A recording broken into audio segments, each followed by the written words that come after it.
You're listening to NFT 365, the first daily podcast on NFTs with your host, Fanzo, talking crypto, blockchain, Web3, non-fungible tokens, metaverse, and... What the f*** is a non-fungible token? We'll get to that. What's up, friends? Welcome back to another episode of NFT 365.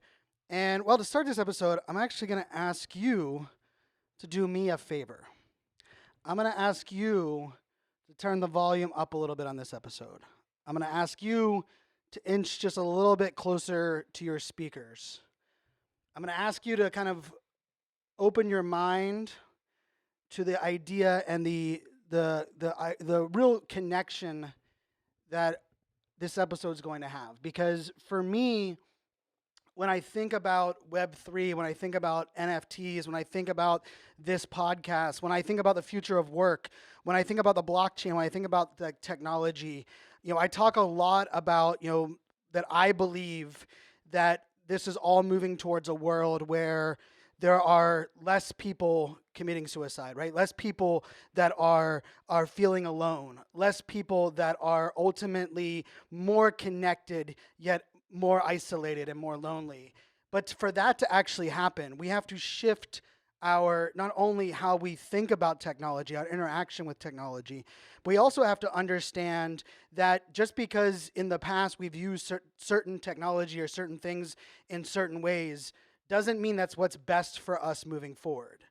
And it's almost a joke, right? There are many places in our lives today that the technology we are using does not save us time, does not save us money, does not make our lives easier, yet we are using technology in that use case. And a lot of that is because we are often the capitalist society where things are built and implemented. And even in many cases, if it's not what is best for the greater masses, we might be linked into a contract, right? We might have bought a certain amount of years for a technology, or, I know for a lot of, small businesses, if you think about the small businesses that buy security cameras, right? If you bought into a 7-year contract for a security system 3 years ago for your small business, your brick and mortar business, I can pretty much guarantee the tech you're using does not make your life easier. And there is tech out there today that could be synced up with your phone, integrated, custom notifications, and could be probably 1/8, 1/10 the price. I will tell you, I have 3 windows here at my house, in my house, with a camera that is pointing outside, and I have an area where it'll push notification for me every time the UPS driver walks up on my front, or the Amazon package deliverer walks up on my porch. Yet if someone drives by in the front of the neighborhood, it doesn't trigger me. And I will tell you, how much I paid for those cameras? $45. Like $45 for that camera, and it connects to my Wi-Fi, it connects to a free app on my phone. And I use that as an example because we oftentimes are losing sight at really that true value or connection that usual technology has. And a lot of this comes into the idea of social media and digital. And there's one thing that we have to all own and agree on right now, is that for the last many years, let's say for the last 15 years, we've been using social, digital, websites, our phones to distance ourselves from others, right? The idea of so much of what we're using, right? Rather than you having to call your friends for updates, you can check their Instagram feed, right? Rather than you having to call a company to figure out if they're open right now, you go to their website, right? And all of these things, in many ways, distance ourselves from our consumers, distance ourselves from our audience, distance ourselves from our friends and our family. And the interesting part on that is we've been going all through that because we've been focusing on scale. The hardest thing to do is to scale community or scale intimacy, right? If we think about that from a standpoint of how many there are people that will talk about you can only have three best friends, right? Or you can only be focused on one thing instead of the other. And I know Drew posted a quote recently about if you're everywhere, then you're essentially nowhere. And as someone with ADHD, I don't think that that quote actually embodies what it probably should be embodying, right? It's the idea of it's not about not being everywhere, but it's rather understanding your focus for where you are when you're there. And so, where I want to take this conversation is that, the intimacy that we can garner with technology and through digital, in my personal opinion, has barely been tapped. We have barely tapped in to true intimacy online. Now, there are many reasons for this, right? The idea of algorithms, right? If you, I tweeted today, the Twitter algorithm currently at the moment is broke. It's absolutely broke, and that sucks because if you went back 6 months ago, I bragged about Twitter's algorithm being the best algorithm out there. Even I looked at it even better than TikTok because yes, TikTok will serve you up great content based on your current consumption habits, but it didn't give you a lot of historical value, right? If all of a sudden I watched Jeep videos, all I'm going to see is Jeep videos, even though I still care about ADHD videos, right? Twitter, the algorithm up until a couple months ago was really, really great at still being able to value my historical interactions while also understanding what is the kind of most hot button for me in that moment. And so the truth is that we have to have a little history lesson here, right? Because the reason algorithms exist is because there had gotten to a point where social media was providing so much free direct access to people that brands were taking advantage of it, and advertisers are like, wait a second, people are paying millions of dollars for a Super Bowl ad, but if I just get a bunch of people post to their Facebook page or their Facebook wall, and 100% of the people see that, there's a disconnect there, right? There's also a disconnect between, when you start following so many people, right? When Facebook started, I remember that there was like this quote that like nobody should ever have more than 1,000 friends on Facebook, right? And we all know, like we all hit the like connect with our email address, and it connected us with a bunch of people from high school that we could give two shits about their baby pictures and their updates on their family vacation, and that's kind of how we connected our Facebook, but the bigger question that we have to ask ourselves, and this is where I want us to think, is that we can't really undo a lot of what the last 15 years have done as far as our lack of true connection and intimacy between people online. But what we can do is we can identify what are the key components for creating that relationship, that connection. And I know maybe if you listened to this, you saw the title of this episode, you probably were guessing that I was going to harp on community a bunch. But I'm not. Because, yes, community is a big piece of this greater puzzle. But I think community is often thrown out there. And I know some of you, right? As soon as you probably saw the title of this episode, you're like, more on the value of community. Like, I get it, the importance of community. But do you get what keeps people involved in a community? Do you get why community even matters to most of us? Do we think about this in our interactions with friends, family, even the brands that we interact with? And let's face it, when it comes to brand loyalty, brand interaction, I will challenge you, right? Right now, think about it right now for everyone that's listening. Is there a brand, is there a business or a brand, something that you buy products or services from, that when like you feel like you have a connection with them, right? You understand their product roadmap. You understand what their core values are. You understand, you're very aware. Like, I mean, there's a couple email newsletters that are very marketing email newsletters, but I still read them on a regular basis. Chipotle happens to be one of them that every email, even if it says free guac, and I don't like guacamole. I know. I'm a Chipotle-aholic, but I don't like guacamole. Even if I didn't have to pay extra for it, I still wouldn't like it. But I open those emails because for me, they use their rewards very well. They use their email marketing very well. They're creative with their social media. They have an education plan on why they don't have freezers no Chipotle has a freezer because they don't freeze their meat. Everything is cooked to order, so on and so forth, right? This isn't a Chipotle commercial. But when we think about that, right, when I'm asking you to think about the connection and the intimacy that you have with a brand, it's really hard to find one. Now let's take that a step further. Think about a person, And this can, let's think outside of like our inner circle, right? Are there people, are there influencers, are there celebrities that you feel like, wow, I have an intimate connection to who they are? Even if you don't like love them and you're not a super fan of them, you have like an intimate connection with them. One that jumps out at me that does this really well, we can say Taylor Swift, but we could actually say the flip side of Taylor Swift, which we have to give like a millennial OG shout out to Britney Spears, right? Right.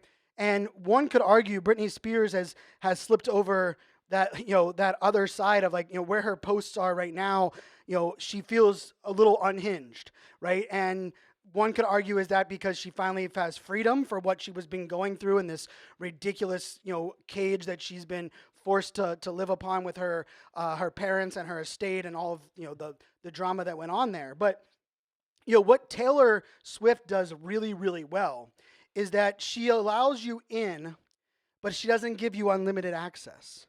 She gives you understanding of why she's doing something, how you're doing something. She has built this like cult-like following, but a lot of that is through a very intimate relationship. You don't even have to be a Taylor Swift fan to know what her favorite number is. I'll give you a second if you're not familiar with that. It's 13, right? 13 is her favorite number, and 13 is integrated in her entire brand. And the reason that I think about this in a Taylor Swift example is that there are some celebrities, some influencers that have done this better than others. But for the most part, like I'm a huge fan of like the Pittsburgh Steelers. I'm a huge fan, not only sports but music, right? But one could argue that my intimate connection to understand what these brands or my favorite band, right? Like OAR, Of a Revolution, one of my favorite bands in the world. I actually, I have notifications on for them on multiple channels. But a lot of what they put out is still very one-directional or very one-to-many relationship. And that's where I want to take this conversation is that I believe where intimacy can shift in a Web3 world, where we're moving, is that we have to move our messaging and our way of connecting from a one-to-many relationship to a many-to-many relationship, and in many cases, a one-to-one relationship. What I mean by that is, if anyone listened to the early episodes of this podcast, season 1, I harped on that my North Star right now, in this moment, the thing that I think is the most important component of Web3, the creator economy, is that basic concept of 1,000 true fans, right? That essay, 1,000 true fans, right? If we can cultivate 1,000 true fans, people that believe in us, that get us, that we give them so much value that they want to know everything about us, and that we have this, we're growing this group together, that I truly do believe it shifts the way we all interact.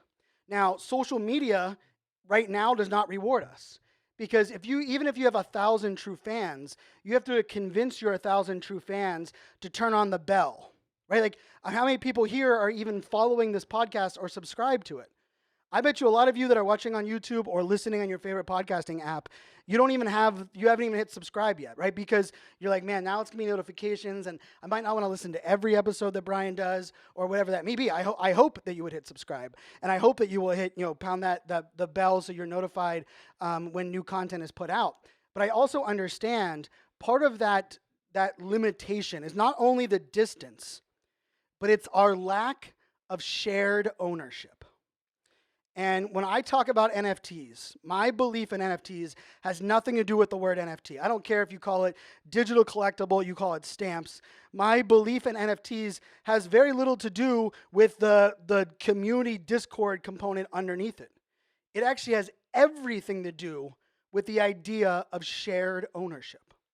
Because when we are in something together, where we all understand that everyone in here either has the same kind of entry point, or we all have gone through the same to be a part of something.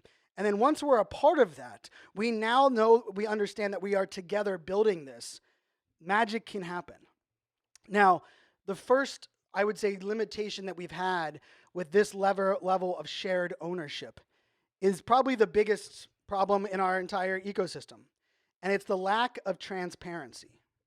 Now remember, I always caveat this, transparency does not guarantee trust.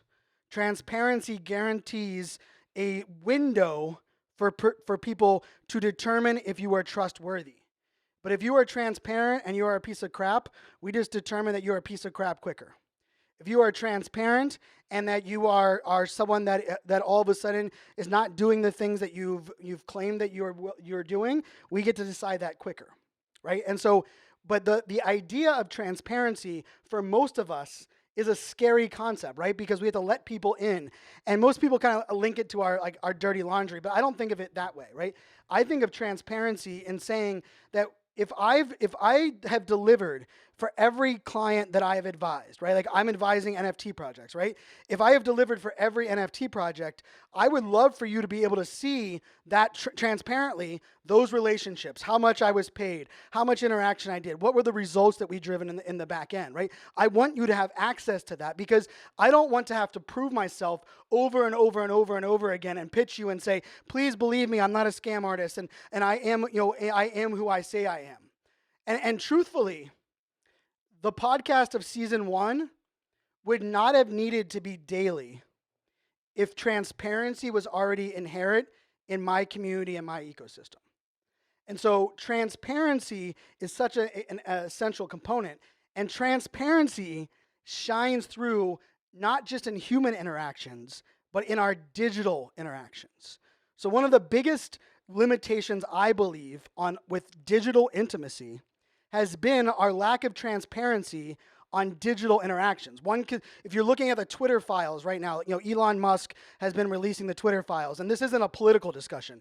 The truth is that most of us assumed that the different platforms had their own biases and were limiting things, but we were just assuming what was what, right? And we also know like what the Russians did with Facebook ads. Now we know with what Twitter did, even working with the government to decide which narratives they want to make sure are trending on the platform. I mean, holy hell, like no wonder we don't trust social media. We don't trust people online because we're finding out more and more, like the Me Too movement, right? The Me Too movement didn't create this ridiculous sexual predator power trip that existed in our world. That's been around since the beginning of time.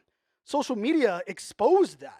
And all of a sudden we had transparent access to realizing the Harvey Weinsteins of the world were controlling Hollywood, and it was becoming so like normalized that it became too big. And how did we blow it up? We blew it up through transparency and community. When people came out and started saying, I'm going to own that I also went through this, right? Me Too movement was about people saying, you're not alone. Me too, I went through this. And part of that piece of this is that there was no transparency in how Hollywood worked. How did people get certain jobs? How did people become certain actors or actresses? How did certain people get picked over other people? There was very little, if any, transparency in that. Now, transparency of digital interaction doesn't always mean it's good for everything, right? Because we can have digital overwhelm or big data problems, right? Where we have so much access to either people or information that it becomes too much for us to handle. So now let's circle back to where I think intimacy and NFTs come into the conversation. And really what it comes down to is that if we have a shared ownership, if people have either earned their NFT or bought their NFT into a community or into a membership group, we now understand we have a baseline of our interactions. I will tell you one of the hardest things for anyone that's marketing right now is that, yes, everyone wants to market to everyone. But even more so of a problem is we struggle to market or understand exactly who our people are. Like I will tell you, like right now, I couldn't tell you exactly who our listeners of this podcast are. I have data on what countries we most listen to, right? Like United States, Canada, Australia, those are, and then the UK. Those are our big four. I can tell you our demographic, right? Right now, I think we have a 58% male demographic for the audience, 42% female. But that's also, depending on which apps and which people have opted into this information. But if you knew that you were a shared owner in this greater experience, and by you giving that information, I could better pick what brands are going to sponsor this. I could better pick the projects that I'm talking about. I believe most people would opt in. The problem with it has been when we opt in, we have to have that shared ownership. We have to believe that together we are moving that needle. And so when we look at this, and I think please go back and listen to the episode I did with Jordache and I did about Starbucks, because Starbucks has, if not the largest, one of the largest rewards mechanisms built into their mobile app. And one would argue that that is a great way to not only drive loyalty, but it's a great way for Starbucks to understand who their customers are. But there's a difference between knowing who your customers are and creating an intimate connection with your customers, right? And that intimate connection is through this shared ownership, right? That together, not only am I rewarded for my purchases, but I'm rewarded for my advocacy. I'm rewarded for my influence. I'm rewarded for my participation. And the amount of time that I'm committed should actually help move that forward, right? Like to me, it's so interesting, right? For 7 years, I was a Delta Diamonds member, right? I'm a diamond on Delta. Well, thanks to the pandemic, that 1 year, I didn't fly as much, but Delta pushed it out a year. But crazy enough is that I still have to earn the exact same amount to get diamond as someone that has never been diamond before. Now, they do give you some bonuses that I accrue them a little bit faster based on my most recent interaction. But for me, I don't have shared ownership in the Delta experience or the Delta movement. But I will tell you, Delta has done a little bit better job than most. And so when we think about this, we have to think about it from memberships. We have to think about it from brand loyalty. We have to think about it from our connection with others. And this is where I will kind of bring this towards, is that for intimacy to work in a digital age, I mentioned that it needs to be a many-to-many relationship. But it also needs to be a one-to-one relationship. And when most people hear that, they assume that it's from the creator to the customer, right? Or from the creator to the audience member. Where I believe true intimacy within a community exists is one-to-one between community members. Think about the things that the groups that you're most part of, right? I will tell you, fraternity to me is one that I bring up a lot.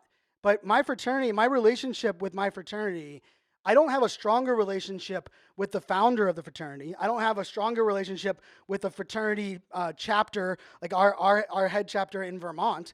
I don't have a stronger relationship with the president of the fraternity when I pledged. Who are my strongest relationships with? My pledge brothers, those that I served on the council with, those that were there for me for all 4 years, right? My one-to-one relationships within the greater community of my fraternity are ultimately what created that bond, that intimacy for me to be a proud Kappa Delta Rho member, right? I am a very proud Kappa Delta Rho member, and it's something to me that really exemplifies all of what we're trying to build, right? Because we all want to be a part of something. And some people are going to say, well, I don't know if I do. Well, yes, you do. You wouldn't be listening to this podcast if you didn't believe that the more people that you surround yourself that lift you up, that motivate you, that excite you, the better you're off. Then you won't even be caring about this, right? And I know I try to talk one of my brothers into getting into NFTs, and for him he's kind of like, you know what? He's like, I'm tapped out, Brian. Right now I'm at my bandwidth where I don't have any time for more people, more friendships, more community, more channels, more emails, more phone calls. He just doesn't have it, right? And I respect that, where he's at. And now one could argue that it also probably means a good time to evaluate the things that you're involved in, right? But if we look at this as a bigger picture, right? The other part of intimacy is our ability to wear this as a badge, wear this with pride. And I will tell you, there's nothing more intimate to me than my connection to a city that I only lived in till I was in 3rd grade. I was born and raised until 3rd grade in Pittsburgh, Pennsylvania. But I wear my Pittsburgh Penguins, Pittsburgh Pirates, Pittsburgh Steelers gear. My Jeep is black and yellow. My shoes are black and yellow. My business card is black and yellow. And when I see somebody in the mall, my daughters were laughing the other day, I gave 6 high fives out in the mall. There were 6 people wearing Pittsburgh Steeler gear, and they were here we go. And I'm like, what's up? Go Steelers. And we give high fives. That's a stranger that we are bonded over shared love and passion for a sport, that the reason that my love for that sport exists is because I was born in that city.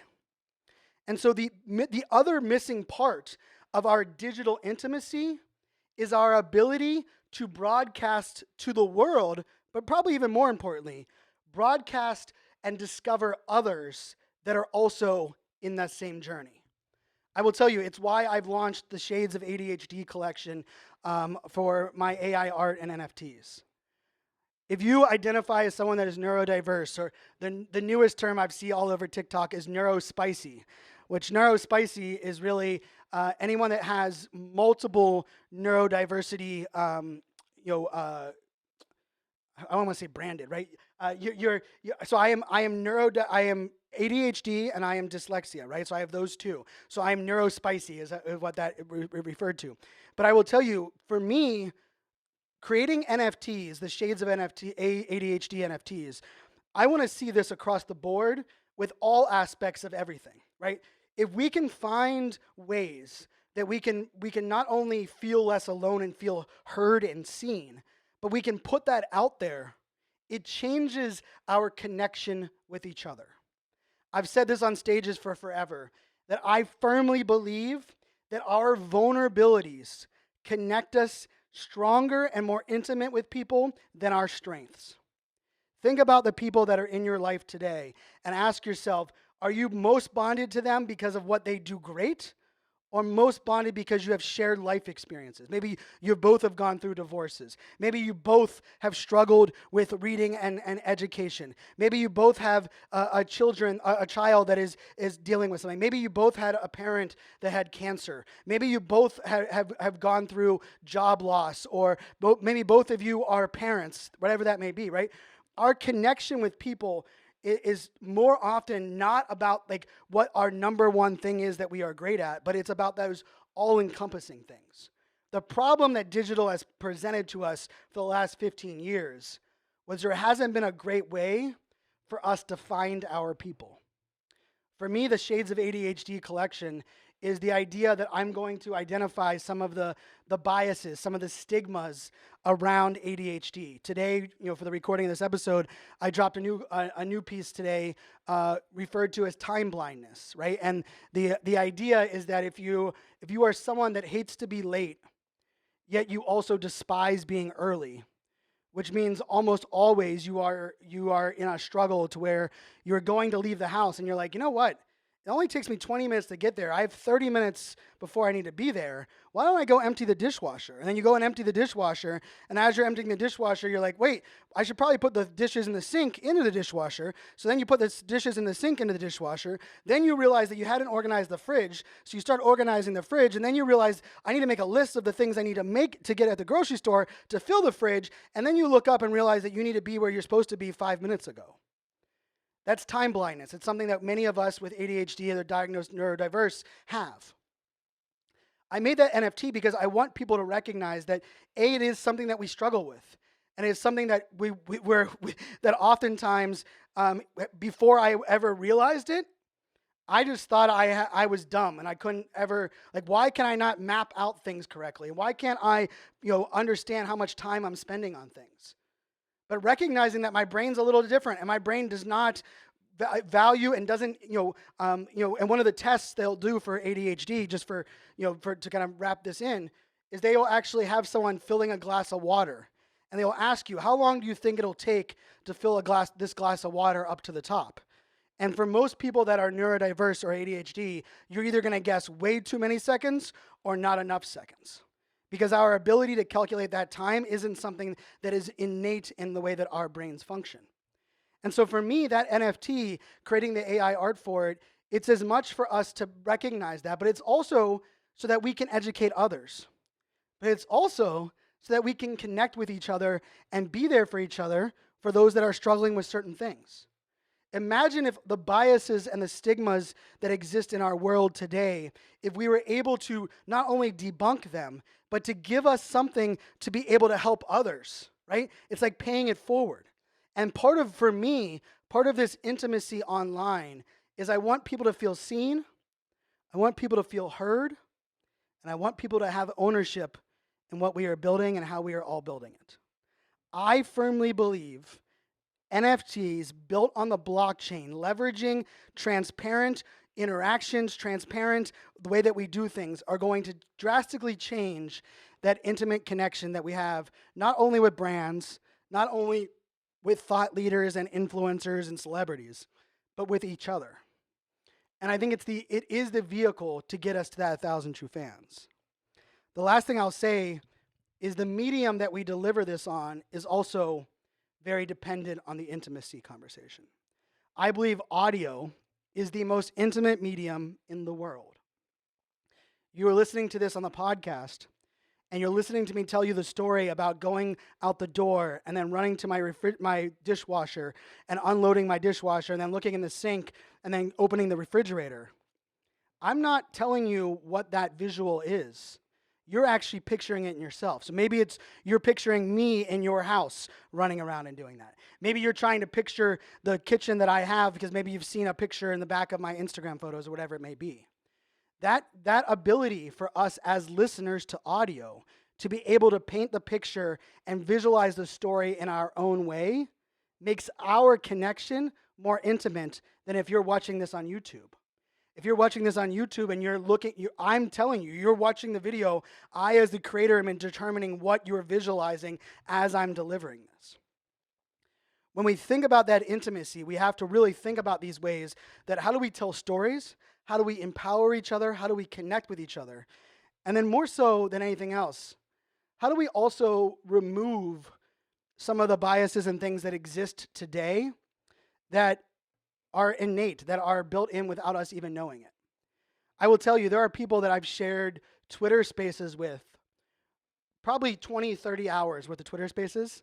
I couldn't tell you their race. I couldn't tell you their ethnic background. I couldn't tell you their age. Yet I could tell you that I trust them, that I believe in what they're doing. I could tell you about their family, their friends. I could tell you what they care about, what they don't care about. And the beauty of that is, and I have to own this some cases, is that I will sometimes look back at my life and say, man, I think I judged that person because of their physical appearance or because of what I thought the car that they drove. And because of that, maybe I didn't listen the same way. Maybe I didn't open my mind the same way. Maybe I wasn't as giving or as open to hearing what they had to say. When we're able to remove some of these barriers and we're able to add a layer of intimacy and a layer of authenticity, that's where the magic is happening. And it's why I love Twitter Spaces and Clubhouse Audio, and I love doing the podcast. But I do believe we have to think about this as a whole and ask ourselves, if when someone asks me if the PFP, right, if your profile photo, if because you don't have a picture of a person, does that make it less personal?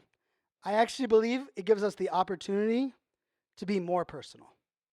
It allows us the opportunity to connect with people in maybe ways that haven't existed in real life because of stigma or biases or what we've grown up on to believe.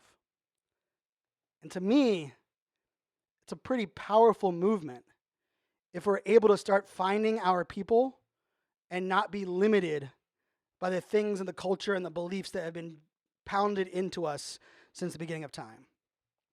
So with that, my friends, I love giving a keynote. It's called Digital Empathy. If you know of an event or an audience that would like to hear a talk on this, I give a talk that is about how do we become more empathetic online, right? How do we truly understand people at a deeper level? And a lot of that is social listening. A lot of that is finding ways to not only do our own damn research, but understanding, where people are influenced and who influences them, and then adding that context to what's going on. But yeah, if you're interested in that, hit me up, hit us up, send us a direct message. Would love to, get to know the events or event organizers, or even if you're a business, if you're, you're a part of an association, I would love to come speak at your association or your brand or at an event and give a talk, because I do believe that we can all agree that the world needs more empathy. And I believe a giant vehicle for that empathy is the intimacy that NFTs are going to enable and create. And we are just getting started, my friends. So until tomorrow, You can now turn down the volume of the podcast. You can step away, hopefully, from your speakers.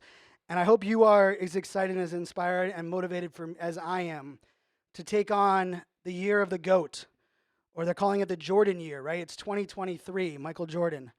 I think that's a cool idea. I like the idea that it's the GOAT year. It's the greatest basketball player of all time. It's the Jordan year, right? And the beauty of Jordan and the beauty of the brand that he represents in Nike is they have a pretty easy slogan. Just do it.